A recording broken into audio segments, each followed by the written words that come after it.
বিদেশিদের হাতে না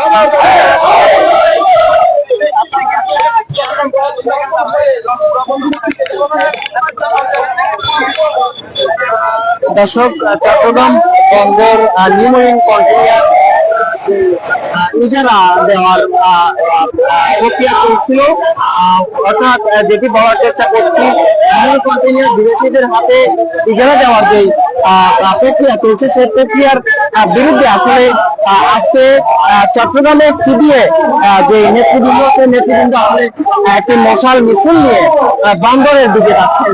অর্থাৎ তারা যেখান থেকে এই মশাল মিছিলটি শুরু করেছেন সেটি হচ্ছে নাগরিক যে দর্পণ রয়েছে সেই দর্পণ থেকে আসলে তারা শুরু করছেন। আমরা সিবিএ নেতার সাথে কথা বলার চেষ্টা করব।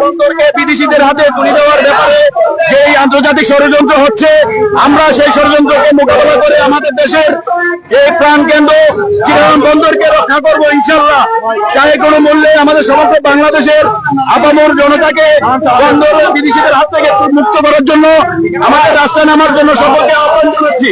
ধন্যবাদ।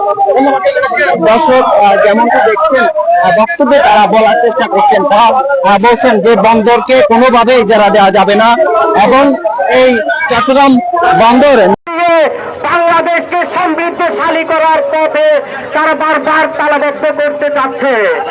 এই চট্টগ্রাম বন্দর চেয়ারম্যান, আপনার আমরা দ্রুত প্রসারণ চাই। কোন স্বার্থের কারণে আপনি এই চট্টগ্রাম বন্দরকে অন্যের হাতে তুলে দিতে চাচ্ছেন? বাংলাদেশ সমৃদ্ধশালী হওয়ার প্রথম দ্বার হচ্ছে এই চট্টগ্রাম বন্দর। কোন স্বার্থের কারণে আপনি এই বন্দরকে বিদেশিদের হাতে তুলে দিতে চান? কোন স্বার্থের কারণে আপনি ডিপি ওয়ার্ল্ডকে বন্দর তুলে দিতে চান? আমরা যতদিন এই বন্দর জলপথের মানুষ বেঁচে আছি, আমাদের গায়ে যতদিন পর্যন্ত বিন্দু মাত্র রক্ত থাকবে, আমাদের বন্দর আমরা বিদেশিদের হাতে দিতে দেব না। সকলকে অসংখ্য